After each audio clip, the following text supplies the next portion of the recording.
মরুভূমির গনগনে রোদ, বালি এত গরম যে মাংস পুড়ে যাওয়ার উপক্রম। সেই তপ্ত বালির উপর উমাইয়া ইবনে খালাব শুইয়ে রেখেছে একজন হাবশী গোলামকে। তার বুকের উপর চাপিয়ে দেয়া হয়েছে বিশাল এক পাথর, নিঃশ্বাস নেয়াও যার জন্য কষ্টকর। উমাইয়া চিৎকার করে বলছে, মুহাম্মাদের ধর্ম ত্যাগ করো, লাত ও উজ্জার পূজা করো, নইলে এভাবেই তিলে তিলে মারব। কিন্তু সেই পাথরের নিচ থেকে কোনো আর্তনাদ বা বাঁচার আকুতি এলো না।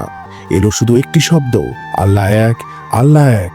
উমাইয়া রাগে উন্মাদ হয়ে তার গলায় রশি বেঁধে মক্কার অলিতে গলিতে শিশুদের দিয়ে টানাতো।